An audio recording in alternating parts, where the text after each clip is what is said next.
The boy stopped breathing somewhere between the forest and the village.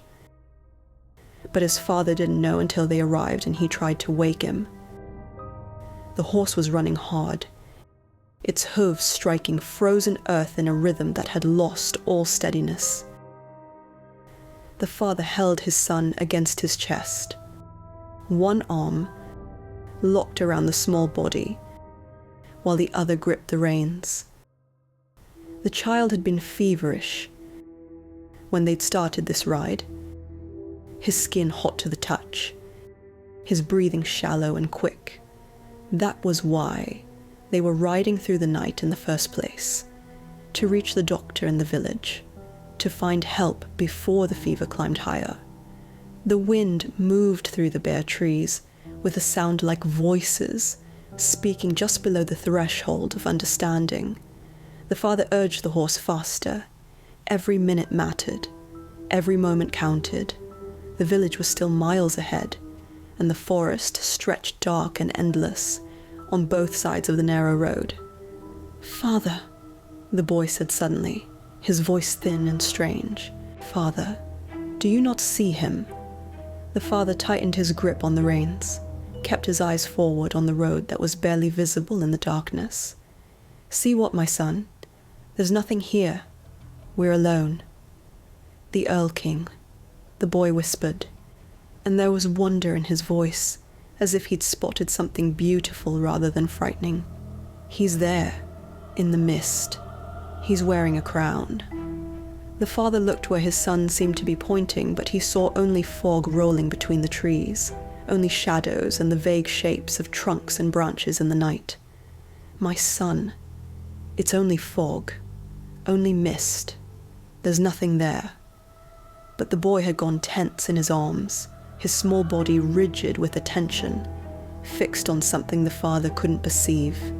The fever, the father thought. The fever was making him see things that weren't there. It happened sometimes with sick children. They saw visions, spoke nonsense, confused dreams with waking. It meant they needed to ride faster, needed to reach the doctor sooner. The horse stumbled slightly on the uneven ground, and the father had to pull hard on the reins to keep them from spilling into the ditch that ran alongside the road. When he'd steadied them again, the boy spoke once more. "Father, he's talking to me," the child said, and now there was something else in his voice. Not fear exactly, but a kind of longing that made the father's chest tighten. "He says to come with him. He says he has beautiful games. He says his daughters will take care of me." The father bent his head close to his son's, trying to offer comfort through proximity, if nothing else. "It's only the wind in the leaves, my son. Only the wind. There's no one talking. We'll be at the village soon, and the doctor will give you medicine, and you'll feel better." "But I can hear him," the boy insisted, and his voice was stronger now, more certain. "He says I'll wear golden clothes. He says I'll be happy with him. Father, his daughters are beautiful. They're dancing in the trees." The father looked again at the forest around them, at the spaces between the trunks, where moonlight barely penetrated. He saw the old willows growing near a stream they were passing, their branches moving in the wind, their shapes vague and flowing in the darkness. Nothing more. Nothing that should frighten a child or make him speak of crowned figures and dancing girls. "My son, I see it clearly," the father said, trying to keep his voice calm and steady. "It's only the old willows, only trees. You're sick, and the fever is making you see things that aren't real." But even as he spoke, he felt a coldness that had nothing to do with the winter night. The wind had changed direction, was now blowing toward them from deeper in the forest, carrying scents that seemed wrong for the season. Flowers, perhaps, or something sweet that shouldn't exist in frozen January. And beneath the wind sound, he thought he heard... No, he heard nothing.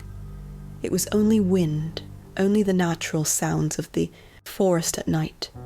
The boy had started to tremble. Not the shivering of fever or cold, but something else, a shaking that came from deep inside. "Father," he said, and his voice had gone high and tight. "Father," he's still talking, but he's different now. He says he loves me. He says my form is beautiful. "Father," he's coming closer. The father pressed his son tighter against his chest, as if proximity alone could shield him from whatever the fever was making him see. "Hush now, hush. There's nothing there. No one is coming closer. We're safe. I have you. You're safe." "He says if I won't come willingly, he'll use force," the boy said, and now there was real fear in his voice, the wonder and longing gone entirely. "Father, I don't want to go with him. I don't want to." The father's heart was pounding now, his own fear rising to meet his son's. It was only fever, he told himself, only illness making the boy speak this way. But the words, the specific nature of the things his son was saying, they called up memories of stories the father had heard, warnings passed down through generations, tales about things that hunted in forests like this one. "My son, there's nothing," he began, but the boy cut him off with a cry that was almost a scream. "Father, Father, he's touching me." The father felt his son go rigid in his arms, felt the small body arch with sudden terror, and without thinking he dug his heels into the horse's flanks, urging it to greater speed. The animal responded, leaping forward with renewed energy despite its exhaustion, hooves striking the frozen ground in a desperate gallop. The father bent low over his son, shielding him, holding him as tightly as he dared, without crushing the breath from his small lungs. "I have you," he said, his voice rough. "I have you, my son. Nothing will take you. Nothing can take you from me." The boy was gasping now, his breath coming in short, panicked bursts. The father couldn't tell if it was fever or fear, or both. Couldn't tell if his son was experiencing something real or something born entirely of illness and imagination. All he knew was that they needed to reach the village, needed to find help, needed to get his child to safety and warmth and medicine. The forest seemed to press closer to the road, the trees leaning in as if trying to see what was passing beneath them. The fog had thickened, making visibility even worse.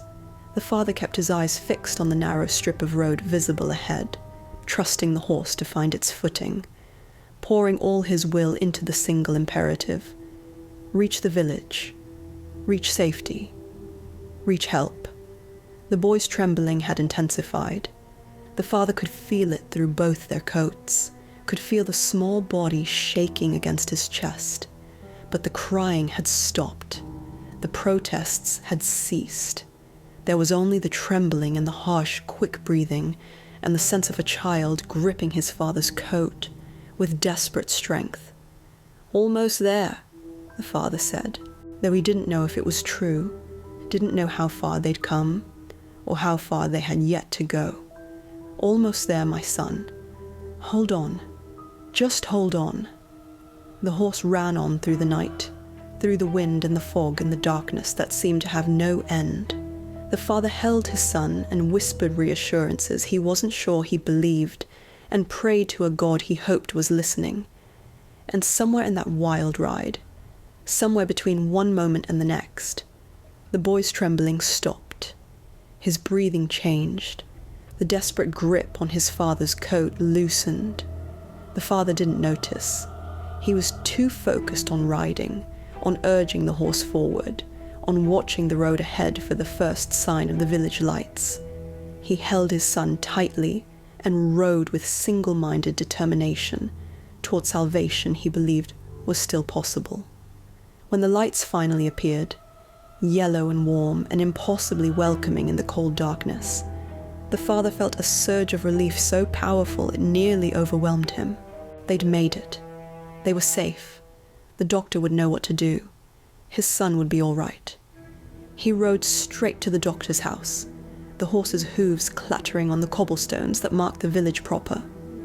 He pulled the animal to a stop and dismounted, awkwardly, hampered by the weight of the child in his arms. a boy came running from the stable to take the horse's reins, his eyes wide at the sight of the foam-flecked animal and the wild-eyed man carrying a small steel bundle. The father hammered on the doctor's door with one hand, while holding his son with the other. The door opened almost immediately. The doctor must have been awake, must have been expecting them. Someone had sent word ahead, perhaps, or maybe other patients were being treated. "Please," the father said, and his voice cracked on the word. "Please, my son. The fever.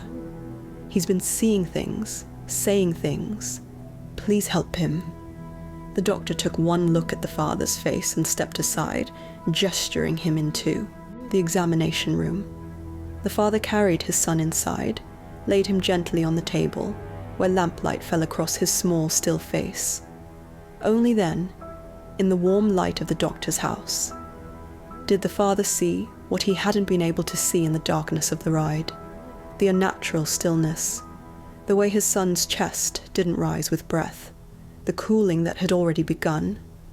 "No," the father said, but it came out as barely a whisper. "No, he was just speaking. He was just..." The doctor moved to the child, placed his fingers against the small throat, searching for a pulse that wasn't there. After a moment that seemed to last forever, he looked up at the father with eyes full of sorrow. "I'm sorry," the doctor said quietly. "There's nothing I can do. He's gone." The father stood frozen, unable to process what he was hearing. Gone. His son was gone. But that was impossible. They'd been riding together just moments ago. The boy had been speaking, had been trembling in his arms, had been alive and breathing and present. When? The father heard himself ask. When did he... The doctor's expression was gentle but honest. "I can't say exactly, but he's been gone for some time. Perhaps most of the ride. I'm sorry. Most of the ride." Which meant all those moments when the father had been urging the horse faster, had been whispering reassurances, had been believing he was racing toward salvation.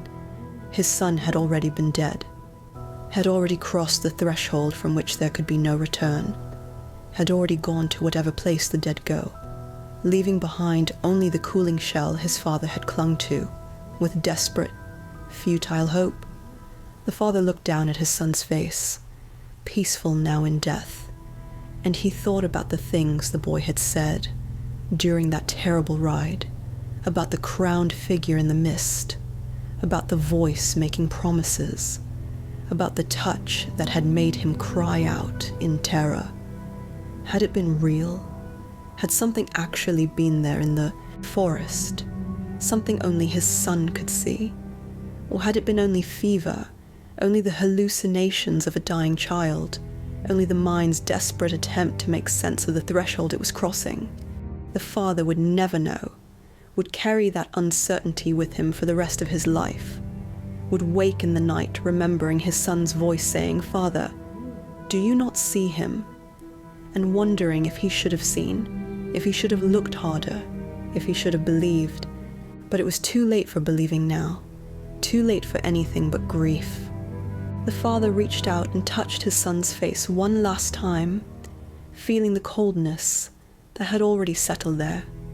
In the warm lamplight of the doctor's house, surrounded by the village's safety and civilization, he finally let himself weep for the child he'd lost somewhere in the darkness between the forest and salvation.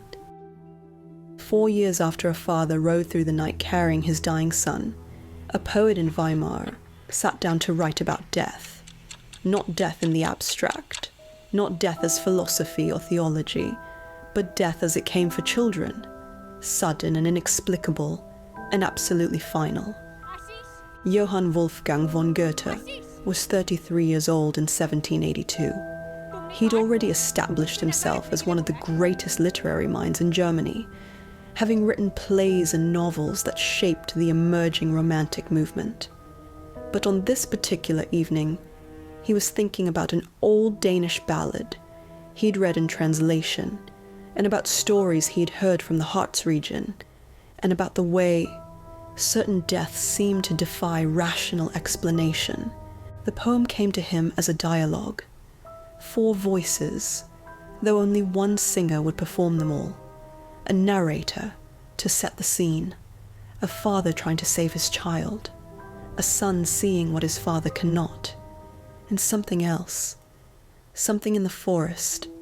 Something that spoke only to children. Something that made promises no adult would ever hear. He titled it Erlkönig, the older king. The name itself came from a mistranslation, an error that had somehow created something more true than the original. The Danish ballad spoke of an Erlkönig, an elf king, a fairy lord from Scandinavian folklore. But when Johann Gottfried Herder translated the ballad into German a decade earlier, he'd heard Elver as Erla. Elf became older, the tree that grew in dark, wet places where sunlight struggled to penetrate. Goethe recognized that the mistake had improved the story. An elf king was too general, too scattered across different folkloric traditions. But an older king, a being specifically tied to those trees that marked the boundary between solid ground and marsh, between the world humans knew and the world they feared. That was something concrete, something specific, something that hunted in particular places. The poem opened with a question that pulled readers immediately into crisis. Wer reitet so spät durch Nacht und Wind? Who rides so late through night and wind? Not once upon a time, not in a distant land, but who rides, present tense, immediate, as if this were happening right now, as if the reader had stumbled onto a scene already in progress and needed to catch up quickly. Es ist der Vater mit seinem Kind. It is the father with his child. The second line established everything that mattered. A father and child, the fundamental bond, the primal promise of protection, riding together through night and wind, which suggested urgency and danger and desperation. Then the dialogue began, and Goethe revealed his genius for voice. Each character spoke in a distinct register, with distinct concerns, experiencing the same journey, but perceiving entirely different realities. The father asked his son, "My son, why do you hide your face in fear?" A reasonable question, a parent's question, concerned but calm, seeking to understand and reassure. And the child answered with his own question, "Father, do you not see the Earl King with crown and tail?" The crown established the figure as royalty of some kind, a king, as his name suggested. But it was the child who saw him first, the child who perceived what the father could not. Already, in these opening lines, Goethe had established the pattern that would repeat throughout the poem, the child seeing, the father explaining away.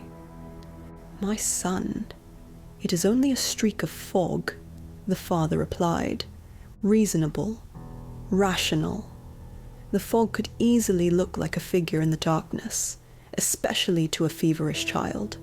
The father's response was what any sensible parent would offer, a natural explanation for something that seemed supernatural.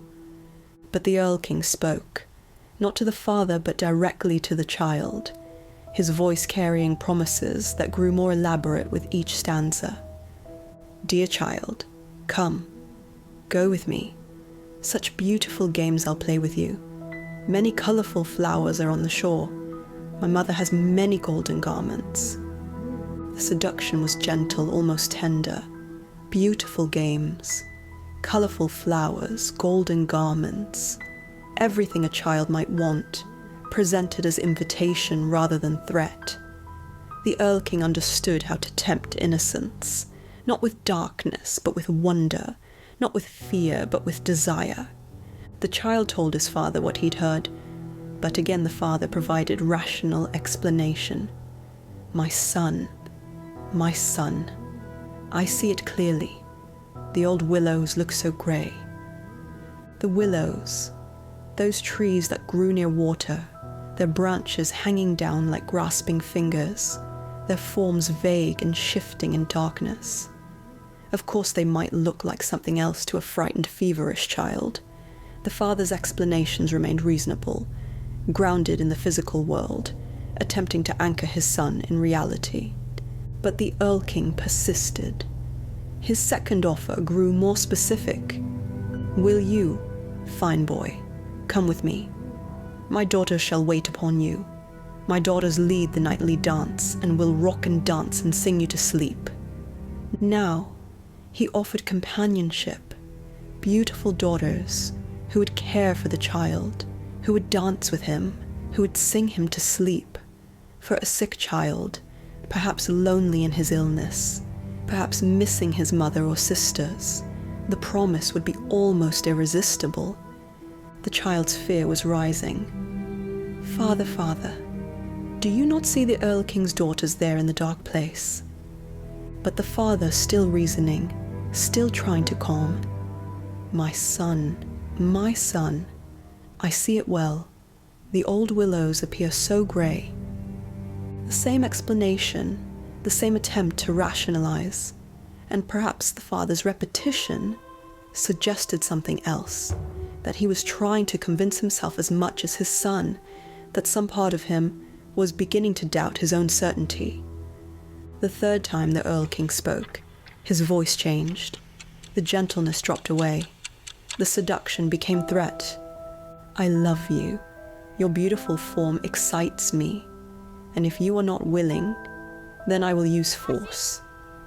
The horror of it was absolute. A supernatural being declaring love for a child, acknowledging desire for the child's beautiful form, and threatening violence when persuasion failed. Goethe understood that true monsters didn't announce themselves as monsters.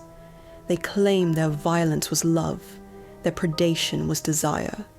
The child screamed, "Father, father, now he's grabbing me. The Erlking has hurt me." For the first time, the father's calm broke. The fear in his son's voice finally penetrated his rational explanations. He reacted with pure animal urgency. The father shudders.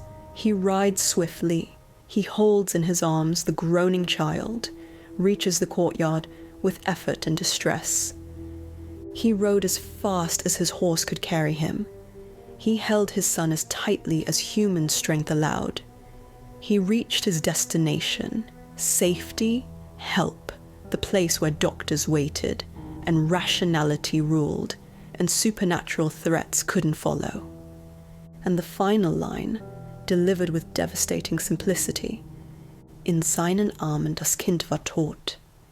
In his arms, the child was dead. No explanation, no comfort, no suggestion that the death was natural or that the father had done anything wrong. Just the stark fact. Despite the desperate ride, despite the tight embrace, despite reaching the destination, the child was dead. Goethe's genius was in what he didn't say. He never confirmed whether the Erlking was real or hallucination. Never explained whether the child died from fever or from something that touched him in the forest. Never suggested that either the father's skepticism or the child's belief was correct. The ambiguity was the point. The horror existed in the space between rational explanation and supernatural truth, in the father's inability to see what his son saw, in the terrible possibility that belief or disbelief might not matter at all, that death came regardless, wearing whatever face it chose to wear. The poem was published 7 years later, in 1789, in a collection that would establish Goethe as Germany's greatest living poet. Erlkönig immediately stood out, not just for its technical brilliance, the rhythm that mimicked galloping hooves, the distinct voices, the building tension, but for the way it made readers feel, the dread that accumulated with each stanza, the helplessness of the father who did everything right and still lost his child. the inevitability of the ending that somehow remained shocking when it arrived. Critics debated the poem's meaning endlessly. Was it a supernatural tale or a realistic portrait of how fever killed children? Was the Erlkönig death personified, or simply what a dying child's mind conjured to explain the unexplainable? Was the father's rationality wisdom or fatal blindness? Goethe never clarified. Perhaps he understood that the poem's power lay in its refusal to choose between interpretations, in its insistence that both explanations could be simultaneously true or simultaneously false. But while scholars debated, something else was happening. The poem was spreading beyond literary circles, being reprinted in newspapers and journals, being recited in homes and schools. Parents read it to their children, and the children understood it as the warning it had always been beneath its poetic surface. Don't wander in the forest. Don't listen to voices that promise you beautiful things. Don't trust strangers, even beautiful ones who know your name. Stay close to your parents. Stay in the light. The warnings were encoded in poetry because poetry was memorable. Rhythm and rhyme made words stick in the mind in ways prose never could. Erlkönig became a cultural touchstone, a shared reference that Germans used to name a particular kind of fear. But Goethe hadn't invented the Erlking.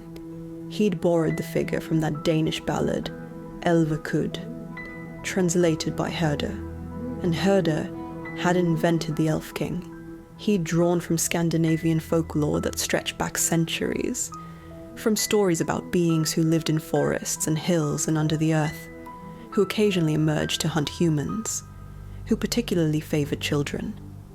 The folklore existed across Germanic and Nordic cultures with remarkable consistency. The names changed. Elverkonge in Danish, Erlkönig in German, the Erlking in later English translations, but the essential characteristics remained constant. He appeared at night, particularly during storms or fog when visibility was poor. He ruled over a kingdom that existed somewhere between the human world and whatever lay beyond. He had daughters or servants who helped him hunt.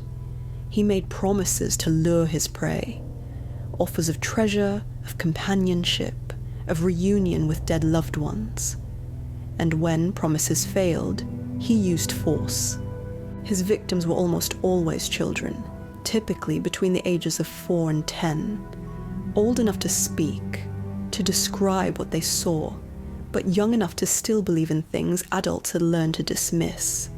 Children who were sick or frightened or separated from the safety of home were particularly vulnerable. And the children who encountered him and survived, rare as such cases were, told remarkably similar stories. A figure wearing a crown made of branches or antlers or light. A voice like wind through leaves. Knowledge he shouldn't have possessed. The child's name, their fears, their heart's deepest desires. Promises of wonders beyond imagining. Why children? The folklore offered several explanations. Children still lived partially in the world of imagination and belief, which meant they could perceive beings that adults' rational minds refused to see. Children represented innocence and potential, which made them valuable to beings who fed on such qualities. Children were physically weaker, easier to steal, less capable of resistance. Or perhaps the Erlking simply preferred children because they were beautiful in their innocence, and his was a particular kind of hunger that required particular prey. Goethe's poem took these folkloric elements and distilled them into 8 stanzas that somehow contained all the terror and helplessness and desperate love that characterized these stories. He created a work of art from fragmentary traditions and whispered warnings, and the real grief of parents who lost children to illnesses they couldn't explain. And in doing so, he created something that would outlive him, outlive everyone who first read it. would become so embedded in German consciousness that centuries later, every schoolchild would know the opening lines by heart. Wer reitet so spät durch Nacht und Wind? Who rides so late through night and wind? The question that pulled you into crisis, the question that suggested something terrible was already happening, was happening right now, and all you could do was witness it and hope against hope for a different ending. But the ending never changed. No matter how many times the poem was read or recited or performed, the child always died. The father always arrived too late. The Erlking always won, which suggested something more disturbing than any single supernatural tale, that Goethe hadn't written fantasy. He'd written documentation. He'd taken real deaths, real grief, real children who'd expired while speaking of crowned figures in forests, and he'd shaped their stories into poetry that would ensure they were never forgotten. The Erlking was real, or had been real, or was real in the way that archetypes are real, more true than fact, more lasting than history. And Goethe's poem wasn't a cautionary tale. It was a memorial, a testament, an acknowledgement that something had hunted in the German forests, something that took children, something against which human love and human speed offered no defense. The poem spread, and with it, the warning. And in the villages that bordered the deep woods, where alder trees grew in dark, wet places, parents held their children a little tighter when storms came at night. They didn't debate whether the Erlking was real or merely metaphor. They simply knew to keep their children inside after dark, to tie red ribbons around door frames, to teach the old prayers of protection. Because whether Goethe had documented something real or merely captured a fear so universal it felt real, the result was the same. The Erlking existed in the space between belief and skepticism, between the rational and the supernatural. And in that liminal space, children continued to die on night journeys, while their parents rode desperately toward help that would arrive too late. The poem was a warning, but it was also an admission of helplessness, because some things, once they began hunting, could not be stopped by poetry or reason or even the fiercest parental love. They could only be witnessed, mourned, and remembered. And Goethe had ensured they would be remembered forever. The Harz Mountains rise from the North German plain like the spine of some ancient, sleeping beast. Dense forests cover their slopes. Valleys cut deep between peaks that reach toward low clouds. And in the spaces between human settlements, the wilderness remains, much as it was centuries ago, dark, thick with trees, difficult to navigate even in daylight. In the 18th century, when Goethe wrote his ballad, the Harz represented something more than geography. It was a threshold region, a place where civilization's grip weakened and older powers still held sway. Villages clung to the mountain's edges, their fields carved from forest that constantly threatened to reclaim what had been taken. Roads were few and treacherous. A traveler caught between settlements, after dark, faced genuine danger, not just from weather or wild animals, but from the forest itself. The Harz had a particular reputation, one that predated Goethe by centuries. It was a place where witches gathered on Walpurgis night, where the wild hunt rode through storm clouds, where things that should not exist nevertheless persisted. Local folklore was thick with warnings about specific locations, specific paths, specific groves where travelers should never venture, especially after sunset. And it was in the Harz, in the villages that bordered its deepest forests, that children had been disappearing for as long as anyone could remember. Not in great numbers, not in ways that suggested human predation or organized violence, but steadily, persistently, across decades and then centuries, children would vanish or would die on night journeys, while speaking of things their parents couldn't see. The deaths were documented in parish records, mentioned in letters, whispered about in taverns and market squares. They formed a pattern that anyone paying attention couldn't help but notice. The forest where the disappearances concentrated had certain characteristics: dense growth, predominantly alder and oak. Areas where the canopy grew so thick that even at midday, sunlight barely penetrated to the forest floor. Marshy ground where alders thrived, their roots submerged in standing water that reflected no light. Valleys where fog accumulated and lingered long after sunrise. Places that felt wrong somehow, that made travelers hurry through even when they couldn't articulate why. The alders were particularly significant. These trees grew in the wettest, darkest parts of the forest, creating thickets almost impenetrable to human passage. Their wood was water-resistant, valued for pilings and underwater construction. But the trees themselves had an unsettling quality. Their bark was dark, almost black in shadow. Their leaves rustled with a sound different from other trees, softer and more whisper-like. And in autumn, when their leaves fell, they created a carpet that muffled footsteps and made the forest floor eerily silent. In Germanic folklore, alders were threshold trees. They grew at the boundary between land and water, between the solid and the liquid, between the world humans inhabited and the world they feared. They were associated with death and transformation, with the passage from one state to another.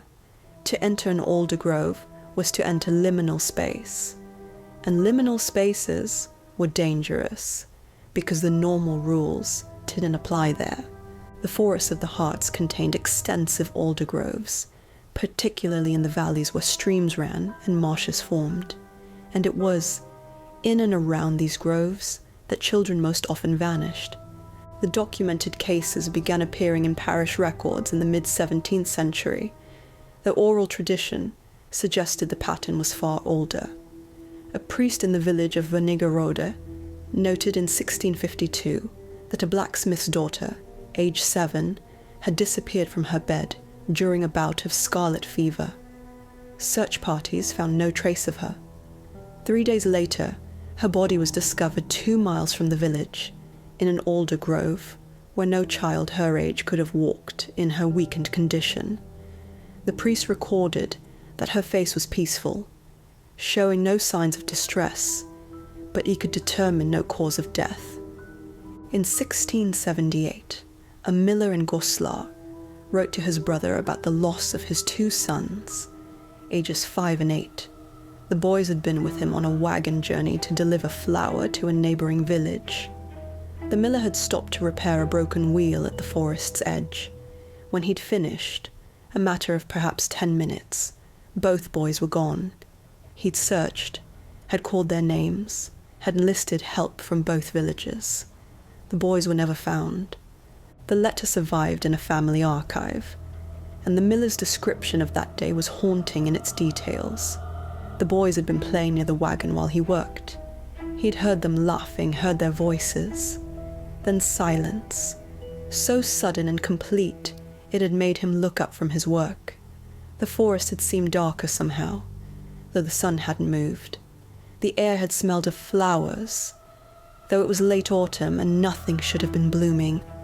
And when he'd called for his sons, the forest had swallowed his voice, making no echo, as if the sound had been absorbed before it could travel. In 1743, a merchant travelling from Halberstadt to Quedlinburg arrived in the latter village, carrying his 6-year-old son's body. The boy had been alive when they entered the forest road that connected the 2 towns. The merchant had been riding fast, trying to reach Quedlinburg before nightfall. Somewhere in the middle of that journey, his son had begun speaking about a man in the trees.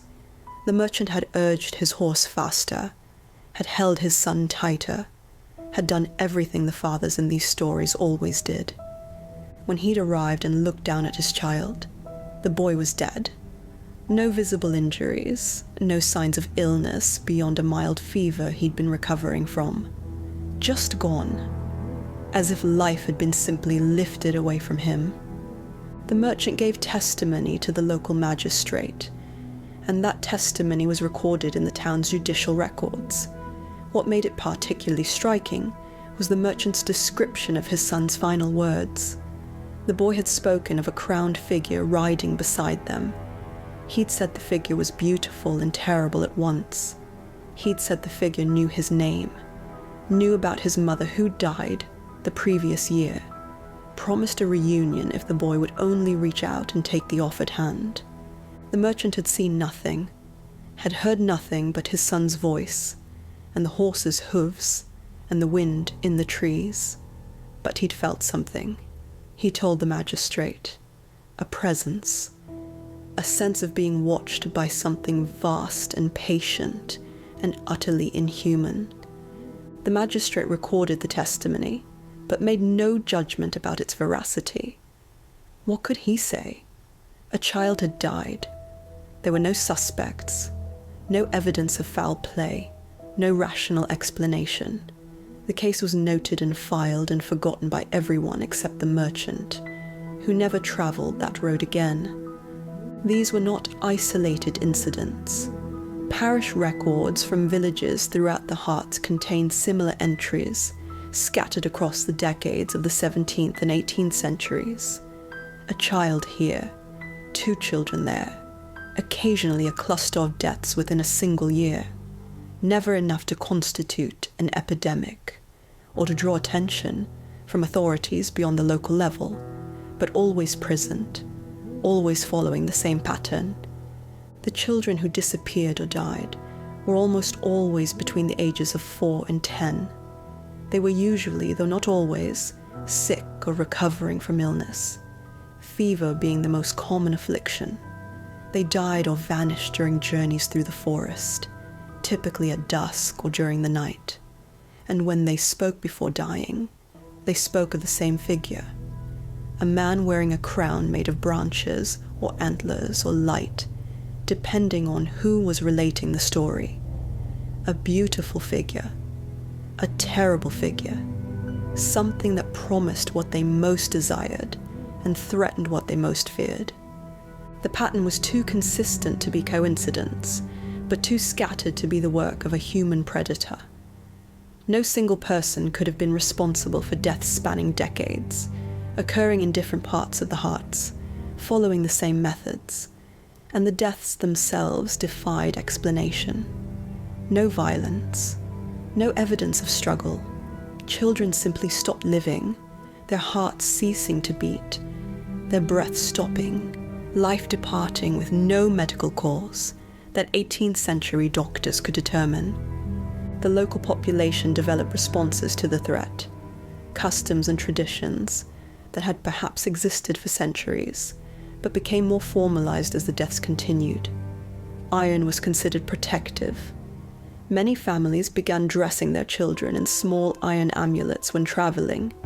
Rowan branches were hung above doorways and woven into wreaths that children wore when leaving home.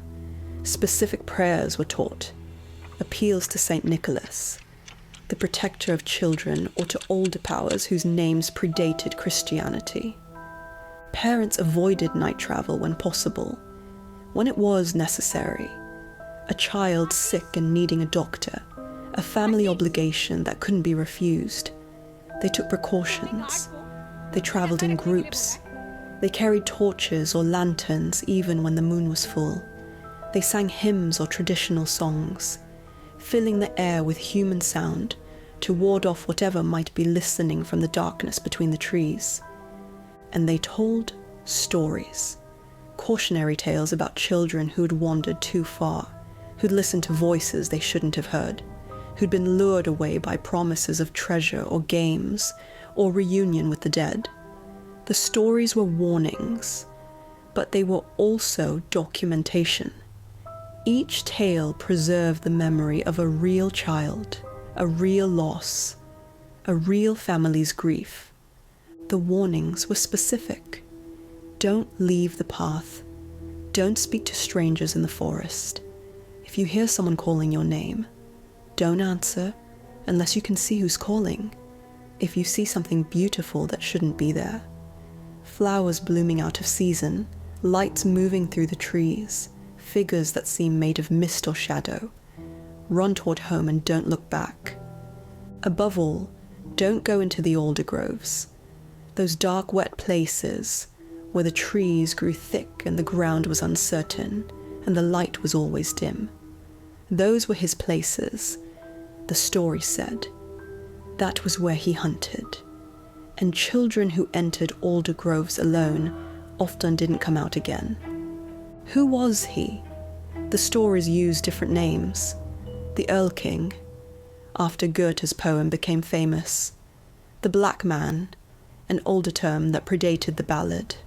The King in the Trees, the Lord of the Alders, the Crown of Branches. Each village, each family, had their own variation, but all were describing the same entity. A being that hunted children, that appeared during twilight or darkness, that made promises it kept in the worst possible way, that took children across whatever threshold separated the living world from wherever the dead or the stolen went. Some families had stories of children who'd encountered the figure and survived. These accounts were rarer than the deaths, but they existed, passed down through generations, told and retold, until it was impossible to separate memory from embellishment. A girl named Greta, age 9, who'd been found wandering the forest at dawn in 1701. She'd been missing for an entire night, and the search parties had expected to find her body. Instead, they'd found her alive. Though strange, she'd spoken of a beautiful man who'd offered to take her to her mother, who died birthing Greta's younger brother. The man had shown her a path through the trees, had promised her mother was waiting just a little further, just around the next bend. But Greta's father had taught her the old prayers, and she'd remembered them. She'd spoken the words of protection, had refused the beautiful man's hand, had turned and run even though the path behind her seemed to shift and change. She'd run until sunrise, until the forest had released her at its edge, until the search parties had found her exhausted, but alive. Greta had grown to adulthood, had married, had children of her own, but she'd never quite been the same, her family said. She would sometimes stop mid-conversation, her eyes distant, as if hearing something others couldn't perceive. She would wake from nightmares she wouldn't describe, and she never ever went near the forest after dark. A boy named Heinrich, age 8, who'd insisted in 1756 that someone wearing the forest had tried to pull him from his father's wagon. The father had seen nothing but had felt his son nearly yanked from his arms by a force that seemed to come from the trees themselves. He'd held on, had urged his horse to greater speed, had prayed aloud while his son screamed about hands made of branches and eyes that were empty and full at once. They'd escaped. Heinrich had survived, but for weeks afterward, he'd suffered from night terrors, waking the household with screams. He'd refused to be alone, would panic if left in a room by himself. The family had consulted priests and doctors, but nothing helped until time finally dimmed the memory enough that Heinrich could function normally. Though even in adulthood, Heinrich would cross himself whenever he passed an alder tree, and he taught his own children to do the same, though he never fully explained why. The survivors' stories shared common elements. The figure appeared during twilight or darkness, never in full daylight. He seemed to be made partly of the forest itself, branches for fingers, leaves for hair, bark for skin, or sometimes simply shadow given form. He knew things he shouldn't know, the children's names, their dead relatives, their secret fears and desires. He promised exactly what each child wanted most, and he was patient.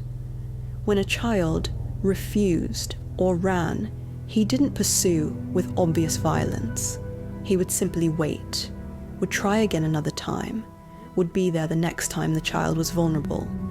Several survivors reported seeing the figure multiple times over the years, always at a distance, always watching, as if waiting for the moment when their protection would falter. Why some children were taken and others spared wasn't clear from the accounts. Strong-willed parents who refused to let go seemed to help. Iron amulets were mentioned frequently. Prayers, particularly old prayers that might have predated Christianity, appeared protective. And most importantly, the child had to refuse, had to say no to the promises, no matter how tempting. The children who'd been taken, according to the survivors who'd escaped, had been the ones who'd reached out, who'd taken the offered hand, who'd believed the beautiful lies. Once a child accepted the Erlking's offer, there was no retrieval. No magic could bring them back. No prayer could reverse the choice. They crossed into his kingdom, wherever and whatever that was, and they were simply gone. The question that haunted parents, that whispered through the region's collective consciousness, was whether the children who'd been taken were dead or something else. Were they killed, their lives ended, and their bodies left in the forest? Or were they stolen, carried away to some other world where they existed in a state that was neither living nor dead? The folklore suggested the latter. The Erlking's kingdom was described variously as being under the hills, beneath the earth, in a realm that existed parallel to the human world, but separated by a veil only certain beings could cross. Time moved differently there. Those who entered might experience years as days or days as years, and they changed, becoming something no longer quite human, no longer quite mortal. Some stories suggested the children became the Erlking's servants, joining his court, dancing with his daughters in eternal twilight. Others proposed they were consumed somehow, their innocence and life force feeding whatever hunger drove the Erlking to hunt. A few suggested they were transformed into the daughters who helped him hunt, becoming predators themselves, luring other children with the knowledge of what children wanted, because they'd once been children themselves. The stories offered no comfort. Whether the children died or were stolen, the result was the same for their families: loss, grief, the terrible knowledge that they'd failed to protect the most precious things in their care, and the deaths continued. Even as Germany modernized, even as the 18th century gave way to the 19th, even as scientific rationalism began to replace supernatural explanations, children still occasionally died on forest roads while speaking of crowned figures in the trees. The pattern should have broken. Modern medicine should have provided better explanations for child mortality. Better roads should have made travel safer. Education should have replaced superstition with reason. But the deaths persisted. The pattern held. And in the villages bordering the Harz forests, in the communities where children still sometimes vanished, people didn't debate whether the Erlking was real. They simply knew to keep their children inside after dark, to avoid the alder groves, to teach the old prayers of protection. Because the forest remembered, the trees whispered, and somewhere in the darkness between the trunks, in the liminal spaces where light failed and human certainty faltered, something still hunted, something that had been hunting for longer than anyone could remember, something that would continue hunting long after everyone currently alive had died and been forgotten. The Erlking, whatever he truly was, remained patient, immortal, waiting in the forests where alders grew, where fog accumulated, where children sometimes found themselves alone and vulnerable and far from safety. And when Those children heard a voice calling their name, when they saw a beautiful figure offering them their heart's desire, when they felt the terrible pull towards something that promised to fill the emptiness inside them. They rarely understood the danger until it was too late. The forest had always been hungry, and it would always be fed. Franz Schubert was 18 years old when he encountered Goethe's Erlkönig for the first time. It was 1815, a December evening in Vienna, and the young composer was reading through a collection of poetry when the ballad seized him with such force that he couldn't put it down. He read it once, then again, then a third time, and by the end of that third reading, he could already hear the music. The composition took him a single afternoon. He sat at the piano in his father's house. The poem opened before him, and let the music pour out of him as if it had been waiting inside his mind for exactly this moment. By evening, Der Erlkönig existed as a complete work. Voice and piano, 4 characters rendered by 1 singer, 8 minutes of music that would become one of the most performed art songs in history. Schubert's genius was in how he characterized each voice musically. The narrator sang in a somber middle register, setting each scene with detached observation. The father's voice was low, attempting calm and reassurance, even as his musical line betrayed growing fear. The son's voice climbed higher with each appearance, the melody fragmenting as terror overwhelmed coherence. And the Erl King's voice was sweet, seductive, almost tender, the most beautiful music in the entire song. That was the horror of it. The monster sang the prettiest melody, but the piano was where Schubert truly captured the nightmare.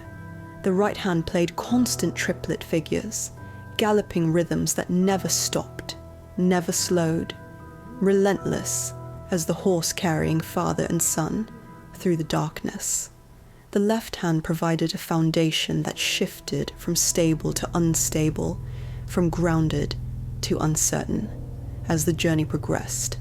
Together they created a sense of desperate forward motion, of time running out, of inevitability approaching. The song built through each verse, the son's voice rising, the father's reassurances becoming more frantic, the Erl King's promises growing more insistent. And then, in the final measures, everything changed. The galloping stopped. The vocal line dropped into recitative, speech rather than song, and the final words were delivered almost without emotion. In his arms, the child was dead. The silence after those words was devastating. After 8 minutes of constant motion, constant sound, the sudden stillness struck listeners like a physical blow. The journey was over, the child was gone, and no amount of music could change that ending. When Schubert first tried to publish the song, he was rejected. Publishers found it too difficult for amateur singers, too dark in subject matter, too demanding technically. But Schubert persisted, and when Der Erlkönig was finally published in 1821 as his Opus 1, it became an immediate sensation. Professional singers recognized the song's power. It gave one performer the chance to embody 4 completely different characters within a single piece. It showcased vocal range, dramatic interpretation, and technical skill simultaneously. And it moved audiences in ways few songs could manage, leaving concert halls in stunned silence before the applause began. The song spread throughout Europe. Translations appeared into French, into English, into Russian. Each culture adapted Goethe's words while keeping Schubert's music, and each culture found that the Erl King resonated with their own folklore, their own fears, their own stories of things that hunted children in dark places. In Britain, the Erl King merged with existing fairy folklore. he became associated with the Green Man, with ancient forest spirits, with the wild hunt that rode through storms stealing souls. British mothers sang their children bowlerized versions where the child survived, unable to bear Schubert's devastating ending. In Scandinavia, the song returned to its origins, connecting back to the Elf King of the original Danish ballad. But now he was filtered through Goethe's German interpretation and Schubert's music, transformed into something more specific and more terrible than the general fairy folklore had allowed. In Russia, the Erlkönig became associated with leshy, forest spirits that led travelers astray. The song was performed in St. Petersburg and Moscow to audiences who recognized in the ballad their own stories of children who'd wandered into the woods and never returned. And in America, German immigrants brought Der Erlkönig to Pennsylvania and beyond, carrying the song and the story into new forests that had never heard of Alder Kings, but had their own dark legends. The Appalachian Mountains heard Schubert's music, and the pattern continued. Children disappearing in deep woods, bodies found in impossible locations, deaths that defied medical explanation. The song had given the Erlkönig immortality of a different kind. He was no longer confined to German folklore or Harz mountain villages. He became universal, archetypal, a figure that represented every parent's fear and every child's vulnerability. Schubert had taken Goethe's words and made them unforgettable, had created music so powerful that anyone who heard it could never quite dismiss the story as mere superstition. But there was a cost to this creation. Schubert himself never spoke of it, but those close to him noticed changes. After composing Der Erlkönig, he suffered from nightmares. He would wake his roommates with cries in the night. Though he never explained what he dreamed, he became obsessed with death in his compositions, returning again and again to songs about mortality, about the boundary between life and whatever came after. Schubert died at age 31 in 1828, possibly from typhoid fever or mercury poisoning used to treat syphilis, but some who'd known him whispered that he'd never fully recovered from writing the Erlkönig, that he'd invited something dark into his mind when he'd given that figure voice, and it had never quite left. Whether that was true or merely romantic mythology didn't matter. What mattered was that Schubert's song had accomplished what Goethe's poem had begun. It had taken a regional legend and made it permanent, universal, impossible to forget. Der Erlkönig remained in the repertoire, performed countless times across 2 centuries, and every performance was a reminder, a warning, an acknowledgement that something hunted in the forests, something that promised beauty and delivered death, something that took children despite their parents' desperate love. The song was supposed to be art, but it was also documentation, and the deaths it documented didn't stop just because the music was beautiful. The 20th century should have ended the Erlkönig. Scientific advancement should have explained away the mysterious child deaths. Modern medicine should have identified the fevers and provided cures. Better infrastructure should have eliminated the desperate night rides through dark forests. The old warning should have faded into quaint folklore, studied by academics, but dismissed by rational minds. The deaths didn't stop. They changed shape, adapted to new contexts, but the pattern persisted. Children still vanished in forests. Bodies were still found in impossible locations. And occasionally, before they died, children still spoke of crowned figures that only they could see. During the First World War, German soldiers stationed in the Harz region sent letters home describing strange occurrences. Sentries on night watch reported seeing a figure among the trees at the forest's edge, tall, crowned with something that might have been branches or antlers, watching the encampments with patient attention. When officers investigated, they found nothing. No tracks. No evidence anyone had been there. But the sentries insisted. They'd seen him clearly in the moonlight, and several reported hearing children's laughter coming from deep in the forest, high and sweet and utterly wrong for a military zone where no children should have been. The officers dismissed it as nerves, as exhaustion, as the stress of war, making men see things that weren't there. But the reports continued, scattered through military correspondence, noted in journals that soldiers kept, whispered about in trenches. Something was in those forests, something that had been there long before the war and would remain long after it ended. The 1920s and 30s saw a cluster of disappearances in the Black Forest region, far south of the Harz, but in terrain that shared certain characteristics: deep woods, alder groves, valleys where fog accumulated and lingered. Children vanished from hiking parties, from family picnics, from the edges of small villages. Some were never found. Others were discovered days later, miles from where they disappeared, their bodies showing no signs of violence or struggle. One case from 1932 was particularly well documented. A physician's daughter, age 8, vanished during a family holiday in the mountains. Search parties scoured the area for 3 days. When they found her, she was in a clearing deep in an alder grove, 5 miles from the hiking trail where she disappeared. She'd been dead for perhaps 12 hours. The doctor who examined her estimated, but she'd only been missing for 3 days total. The mathematics didn't work. If she'd died 12 hours before being found, where had she been for the 2.5 days prior? The clearing where she was discovered was surrounded by dense undergrowth that showed no signs of being disturbed.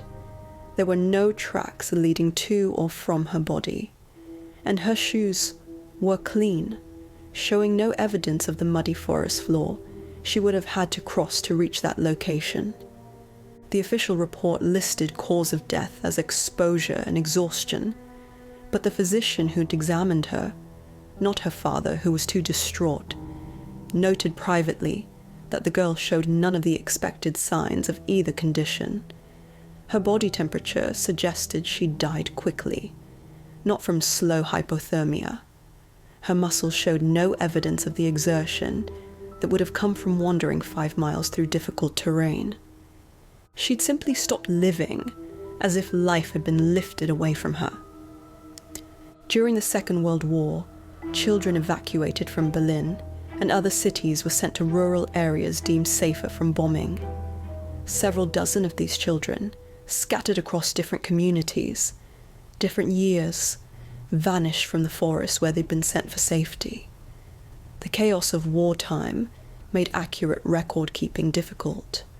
But after the war, researchers attempting to account for all evacuated children found gaps. Children who'd arrived in villages but never returned to their families. Children whose bodies were never found, whose fates were never determined. Some had undoubtedly died from the ordinary tragedies of wartime, disease, accidents, the violence that touched even supposedly safe areas, but others had disappeared in ways that matched the old pattern. Last seen near forest edges, gone at dusk, no traces found despite extensive searches, and in a few cases, witnesses reported the children had been speaking strangely before they vanished, talking about voices calling their names, mentioning beautiful figures in the trees, asking if their parents, who died in the bombing, were really waiting for them, just beyond the tree line. The post-war decades brought a shift in how such cases were investigated. Forensic science had advanced. Psychology offered new frameworks for understanding child behavior. When children disappeared, police conducted systematic searches, using methods that would have seemed fantastical a century earlier. But the technology didn't change the outcomes. Children still vanished. Bodies were still found in locations that made no logical sense. Medical examiners still wrote, "Cause of death undetermined," on reports when they could find no physical explanation for why a child's heart had simply stopped beating. In the 1960s and 70s, Britain experienced what the press called the Green Man sightings.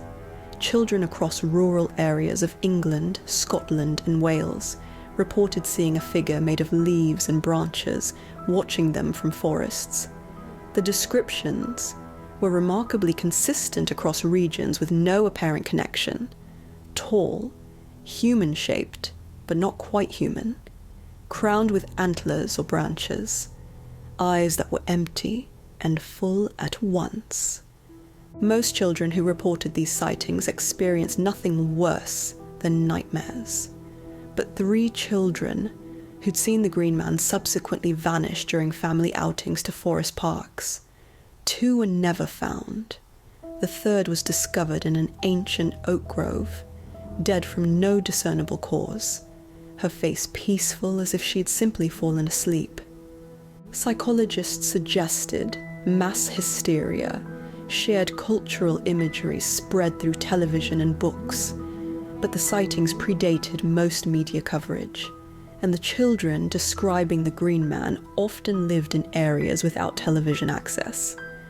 How had they all conjured the same specific image? In the 1980s, similar patterns emerged in Appalachia. Children in Pennsylvania, Virginia, and West Virginia reported encounters with a figure they called the Man in the Trees. Park rangers received reports from worried parents whose children insisted something was following them on hiking trails, something that knew their names, something that promised to show them wonderful things if they just step off the path. Several children went missing from national forest areas during this period. The cases received attention because they seemed to defy explanation. Search dogs lost scents at impossible points. Tracks simply ended in the middle of clearings. Children were found miles beyond where they could have walked in the time they'd been missing, with no explanation for how they'd covered such distance. Modern forensic analysis was applied to these cases with the same results as 18th century doctors had found. No violence, no signs of struggle, no clear cause of death. Children simply expired, usually from what was termed sudden cardiac arrest, though they showed no underlying heart conditions that would explain such an event. The FBI's files on missing children contain cases that match the Erlkönig pattern, though they're never labeled as such. Children between ages 4 and 10, disappearances in or near forests, alder trees often present in the vicinity, autumn or winter seasons, dusk or nighttime, recent illness or emotional distress. Witnesses reporting the child seemed distracted or was speaking to someone invisible before vanishing. Taken individually, each case has possible rational explanations. Taken collectively, the pattern is undeniable. Something consistent connects these disappearances across centuries, across continents, across cultural contexts. Scientists and psychologists have proposed numerous theories. Medical science suggests that certain fevers can cause vivid hallucinations, particularly in children whose brains are still developing. A child with high fever might genuinely see and hear things that aren't present, might experience these hallucinations with such intensity that they seem completely real. This explains some elements: the visions, the voices, the elaborate descriptions of what the Erlkönig offered. But it doesn't explain the deaths themselves. Fever can kill, certainly, but not with the sudden totality these cases demonstrate. And it doesn't explain how feverish children ended up miles from where they started, in locations they couldn't possibly have reached. Hypothermia causes confused behavior and can lead people to undress paradoxically, or to hide in small spaces. This might explain some cases of children found in unexpected locations. But again, it doesn't account for the lack of tracks, the impossible distances, the clean shoes on muddy forest floors. Psychological theory proposes that the Erlkönig is an archetype, a manifestation of Jung's collective unconscious. The figure represents death coming for children, and human minds across cultures have independently generated similar imagery to conceptualize this universal fear.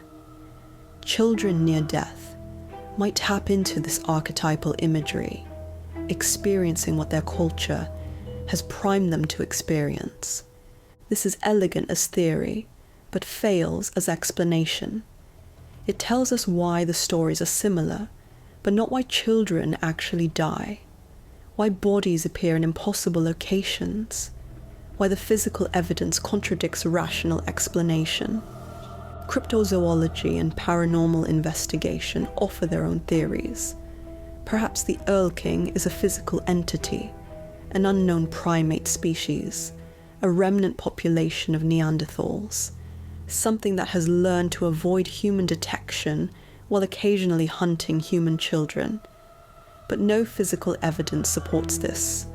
No bones, no hair samples, no photographs, despite centuries of encounters.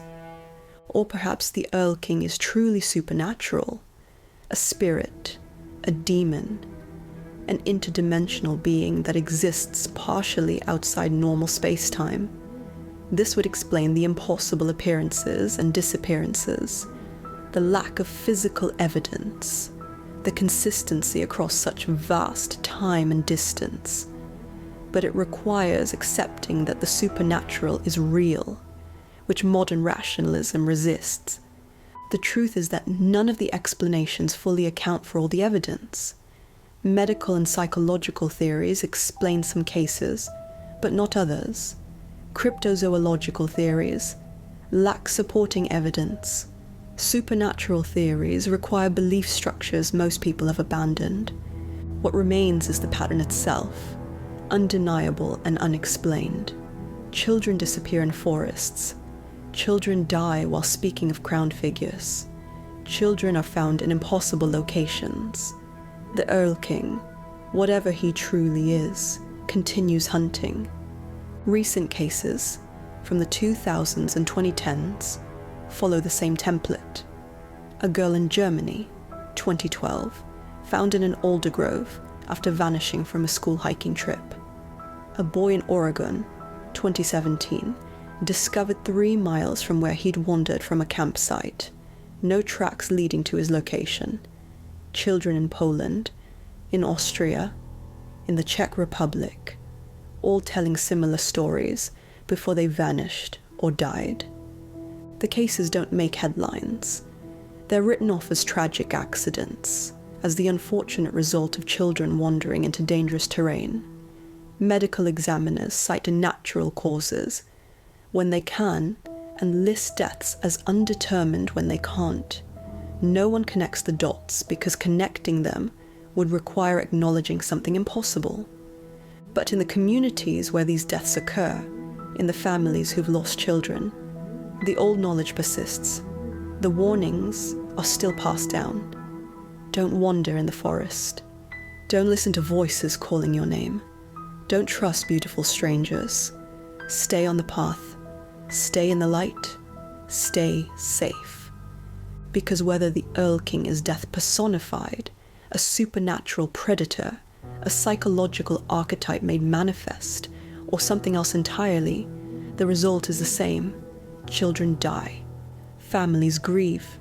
And somewhere in the forests where alders grow, something continues to hunt with patient, immortal hunger.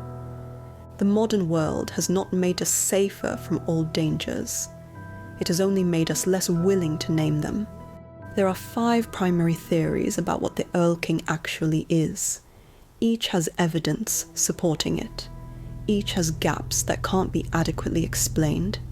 And each requires accepting something uncomfortable about the nature of reality. The first theory is the simplest. The Erlkönig is death itself, specifically death as it comes for children, not a separate entity, but a personification, a face that mortality wears when it claims the young. Every culture has such personifications: the Grim Reaper, the Angel of Death, psychopomps who guide souls from life to whatever comes after. The Erlkönig is simply the Germanic version, the form death takes in forests, the presence children perceive when their lives are ending. This theory explains why the Erlkönig only appears to the dying or soon to die. It explains why he knows intimate details about each child, their names, their dead relatives, their deepest desires. Death would know these things. Death would understand exactly what to promise to make the transition easier, what illusions to offer to soften the terror of dissolution. It explains why parents never see him. Adults aren't crossing the threshold in those moments. The children are. And so the children perceive what the adults cannot. The presence waiting on the other side, reaching back across the boundary to collect what belongs to him. But this theory doesn't explain the impossible distances, doesn't explain children found miles from where they should have been. Death may come for you wherever you are, but it doesn't physically transport your body across terrain you couldn't have crossed. Unless death is not merely spiritual, but also physical, capable of lifting children and carrying them to places they could never have reached alone. The second theory draws from older Germanic paganism. The Erlkönig is a fairy being, a nature spirit who predates Christianity, who ruled these forests when they were sacred groves rather than resources to be harvested. He is nobility of the other world, the king of a realm that exists parallel to human reality, separated by a veil that occasionally grows thin. In fairy lore across cultures, such beings demand tribute. They take what they want from the human world: cream left out for them, first fruits of harvest, and occasionally children. The children aren't killed, but stolen, carried across into the fairy realm, where time moves differently, where they're transformed into something no longer quite human. This explains the accounts of the Erlkönig's daughters, the promises of golden clothes and endless games. It's consistent with changeling legends, with stories of children spirited away to dance with the fair folk. It explains why some children's bodies are never found. They weren't killed but taken, existing now in a place human searchers can't access. But it requires believing in the literal existence of fairy realms, of other worlds layered alongside our own. Modern rationalism has no space for such beliefs, and yet the pattern persists, indifferent to whether we believe or not. The third theory is the most unsettling. The Erlkönig is not a separate entity at all, but the forest itself made conscious. The deep woods, particularly the old-growth areas where human presence has always been minimal, have developed something like awareness over centuries or millennia. The forest thinks, after a fashion, and it hunts. Alders are threshold trees, growing where land meets water, where solid becomes liquid. They're liminal in their very nature, existing at boundaries. What if certain groves of alders, under specific conditions, became more than just trees? What if they developed a kind of collective consciousness, an intelligence that is utterly alien to human thought, but nonetheless real? The Erlkönig would then be the face this consciousness wears when interacting with humans, not a separate being, but an aspect of the forest, its hunger made manifest, its will given form. The crown of branches isn't decoration, it's literal. He is made of the forest because he is the forest. This explains why he only appears in specific locations, why certain groves are dangerous and others aren't. It explains why no physical evidence of him has ever been found. You can't find evidence of something that is the landscape itself. And it explains why the pattern persists across centuries. Forests are old. Their consciousness, if they possess such things, would be patient beyond human comprehension. The fourth theory is psychological. The Erlkönig is a tulpa, a thought form given substance by collective belief. Centuries of parents telling stories, of children fearing the forest, of communities sharing the same warnings and the same nightmares, have created an entity that now exists independently. He was imagined into being, but that doesn't make him less real. Quantum physics suggests observation affects reality. Psychology recognizes that belief shapes perception, sometimes powerfully enough to create physical symptoms.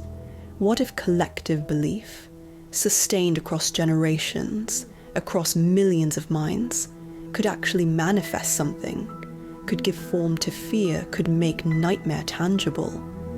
The Erlkönig exists because we believe he exists, and because we believe he has power. Children die because they expect to die when they encounter him. Their hearts stop because the cultural programming is so deep, so profound, that their bodies respond to the imagined threat as if it were physical. This is terrifying in its own way. It suggests we've created our own monster, that our warnings designed to protect children have instead given shape to the very danger we feared. And it suggests he'll persist as long as the stories persist, as long as parents warn their children about voices in the forest. The fifth theory is the oldest and the one modern minds resist most strongly. The Erlkönig is exactly what the folklore says he is. An ancient being, neither alive nor dead, neither human nor spirit, something that existed before our categories were invented and will exist after they're forgotten. He hunts because hunting is his nature. He takes children because children are what he desires. And he will continue until the last forest falls and the last child walks the earth.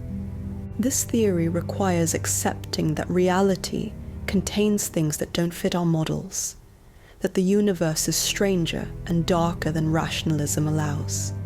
It means acknowledging that some old warnings weren't metaphorical but literal, that some monsters are real. Each theory has merit, each has adherents, and the truth, if there is a singular truth, remains unknowable. Perhaps the Erlkönig is all of these things simultaneously. Perhaps he's none of them. Perhaps the question itself is wrong, based on assumptions about reality that don't apply to whatever he actually is. What we know with certainty is limited to the evidence. Children die in forests. They die while speaking of a crowned figure. Their deaths defy medical explanation. The pattern persists across centuries and continents. Everything else is interpretation, theory, belief. Why children? The question haunts every attempt to understand the Erlkönig. Why does he target the young specifically? The most common answer is vulnerability. Children are physically weaker, psychologically more susceptible, less able to resist. They still live partially in the world of imagination, which means they can perceive things rationality would filter out.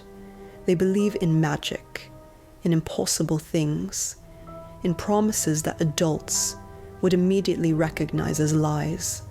Children exist in a state of becoming. They're not yet fully formed, not yet fully anchored in the adult world. They're liminal beings, threshold creatures, not quite one thing or another. And liminal beings can perceive other liminal beings, can see across boundaries that adults can no longer access. But there's a darker possibility. Children are taken because of what they represent. Innocence, potential, futures not yet realized. The Erlkönig doesn't just kill children, he steals possibility, consumes futures, feeds on what might have been. Every child taken as a life unlived, a story unfinished, potential transformed into absence. Or perhaps the reason is simpler and more terrible. He takes children because he can, because they're beautiful in their innocence, because their fear tastes sweeter, because his is a specific hunger that requires specific prey, and moral categories like good and evil don't apply to something that exists outside human frameworks. We'll never know his true nature. We'll never fully understand his motives. The Erlkönig remains what he's always been, a mystery, a terror, a presence in the dark places that takes what it wants and offers no explanations. What persists is the warning, the knowledge that has been passed down through generations, encoded in poetry and song and whispered cautions. The forests are dangerous. Children are vulnerable. Some things hunt in the darkness. And love, no matter how fierce, cannot always protect against what waits between the trees. There's a hiking trail in the Harz Mountains, popular with tourists who come to walk through forest that inspired Goethe and countless others. The trail is well maintained, clearly marked, considered completely safe for families. But if you walk it late in the afternoon, as the light begins to fail and the shadows lengthen between the trees, you might notice something. The local families start heading back to the parking area. Parents call their children with voices that carry an edge of urgency. The forest empties as dusk approaches. And if you ask why, if you stop someone and inquire about the sudden exodus, they might tell you it's just practical. The trail isn't lit, better to finish before dark. Simple common sense. But sometimes, if you ask the right person, if they trust you enough to speak honestly, they'll tell you the real reason. They'll mention the old stories, the warnings their grandparents taught them, the knowledge that some paths shouldn't be walked after sunset, that some places belong to things that aren't human, that children should be home before the light fails completely. They won't say the name, most of them won't, but they'll glance toward the alder groves, where the trail runs close to standing water, where fog accumulates even on clear days, where the trees grow so dense that noon looks like twilight. And they'll hold their children's hands a little tighter as they walk back toward the parking lot, toward street lights and cars and the safety of the modern world. Behind them, the forest settles into darkness. The wind moves through bare branches with a sound like whispers. The alders stand silent and patient, their roots submerged in black water that reflects nothing. And somewhere in those depths, in the spaces between the trees, in the threshold places where reality grows uncertain, something waits, something that has always waited, something that will wait forever if necessary, because it has time and children eventually wander, and parents eventually fail to hold on tightly enough. The Erlkönig was real. Perhaps he still is.